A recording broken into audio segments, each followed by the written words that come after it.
Boa tarde a todos. Como estão nesse período de quarentena? Espero que todos estejam bem.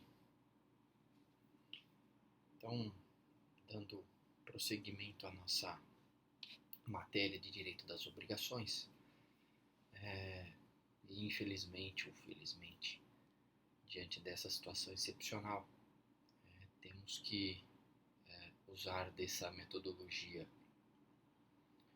do EAD, e aí, portanto, estou disponibilizando aqui para vocês as aulas relacionadas ao nosso conteúdo.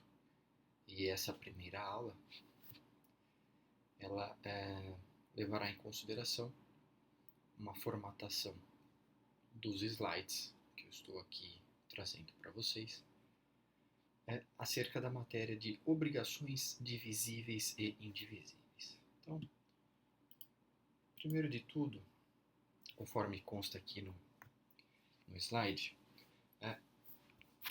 as obrigações, desde aquelas aulas pessoais presenciais que nós tivemos, elas podem se subdividir em obrigações quanto ao objeto, então, quanto ao seu conteúdo, e aí nós vimos que as obrigações elas podem ser de dar, que é a entrega de uma coisa. As obrigações podem envolver um fazer, que é a prestação, a prática de um ato.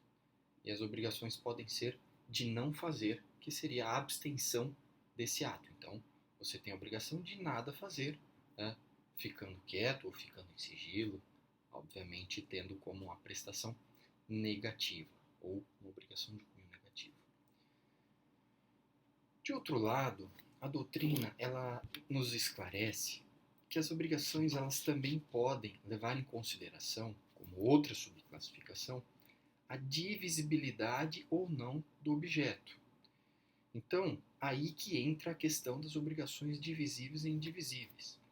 Então, aqui nós podemos ver que as obrigações, elas podem ser divisíveis quanto ao objeto. Então, o que vai ser levado em consideração é a unicidade da prestação. Tá?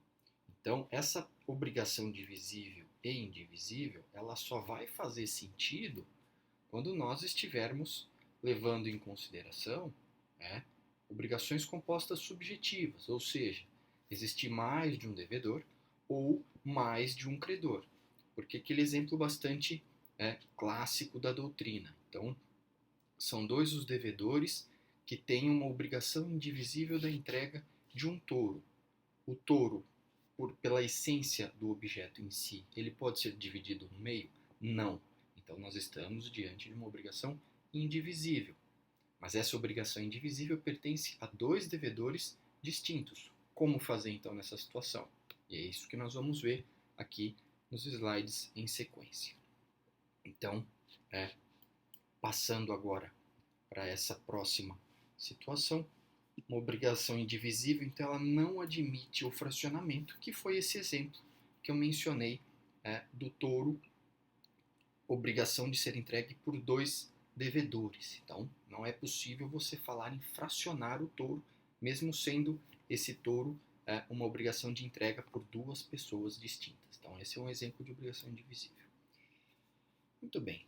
Já a obrigação divisível, como aqui também facilmente mencionado no slide, é aquela que admite a forma fracionada. Então, nós passamos aqui para o slide posterior. Ele vai dizer o seguinte, conforme mencionado no artigo 257. Então, presume-se a dívida divisível, ou presume-se dividida essa obrigação, em tantas quantas forem iguais e distintas essas prestações. Então, de maneira igualitária e independente. Em outras palavras, nós estamos falando aqui, por exemplo, da obrigação de entrega de dinheiro por três devedores. A lei ou o contrato não fala nada se essa obrigação será solidária, que vai ser um outro momento que nós vamos discutir essa situação na próxima aula ou em aulas subsequentes. Então, no contrato não há nada, a lei não fala nada. Então, nós estamos diante de uma obrigação de pagamento em dinheiro por mais de um devedor. Então, levando-se em consideração um caso hipotético, em que estamos falando de um empréstimo de R$20.000 por dois devedores. Então, se a lei ou o contrato nada dispuser, o que se aplica seguindo o teor do artigo 257? Se aplica que os dois devedores eles terão obrigações iguais e distintas, ou seja, cada um vai ter a obrigação de pagar 10 mil reais de maneira independente. Tá?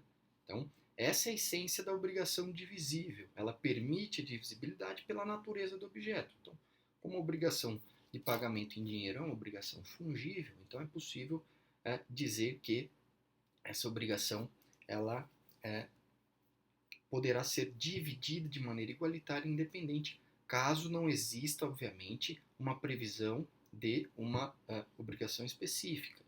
Então, essa não previsibilidade de uma obrigação específica e diferente entre os devedores, ela acaba assumindo essa característica da presunção relativa. Então, que obviamente que se o contrato, mais uma vez, nada dispuser, ou se a lei nada dispuser, essas obrigações iguais entre ambos os devedores. E aí o exemplo que eu acabo aqui trazendo também no slide. Então, 3 devedores da obrigação divisível de entregar 120 sacas de soja em relação a um único credor. Então, aplica-se essa presunção relativa de divisão igualitária, ou seja, cada devedor deverá entregar 40 sacas de soja. Então, esse instrumento obrigacional, de forma específica, conforme eu falei agora há pouco, ele pode trazer uma divisão distinta. Então, estabelecer, por exemplo, entre esses 3 devedores, um vai ter uma obrigação maior de entregar 80 sacas, e aí ficarão restando 40 sacas, 20 para cada uma. Então, basicamente, esse seria o cenário dessa modalidade de obrigação. Prosseguindo aqui, no que tange às obrigações indivisíveis, conforme eu já havia mencionado no começo dessa explicação, é aquela que ela não pode ser dividida. Então, a natureza da obrigação ela não permite esse fracionamento. E essa não permissão desse fracionamento, ela pode se dar de 3 maneiras. Então, ou natural, decorre da própria essência do objeto, ou legal, a lei ela não permite que o objeto seja fracionado, ou mesmo convencional. As partes elas não querem que essa obrigação ela seja fracionada. E aí, como a própria doutrina ela traz, então, na maioria das vezes, essa indivisibilidade, mesmo sendo possível promovê-la do ponto de vista natural físico, ela não se assume viável porque ela pode acarretar uma perda de valor ou a deterioração da coisa ou tarefa. E o exemplo bastante utilizado é aquele com relação a um diamante, então de 50 quilates. O diamante é uma pedra, ela pode ser, essa pedra pode ser fracionada? Poderia, mas ela perderia, obviamente, o seu valor se ela fosse fracionada. Então, por essa convenção das partes, elas optam pela entrega e pela indivisibilidade dessa obrigação para que ela não perca o seu valor. Muito bem. Caminhando já para o fim, aqui nós temos algumas regras específicas que o Código ele acaba abordando no que tange às obrigações indivisíveis. Então vamos lá.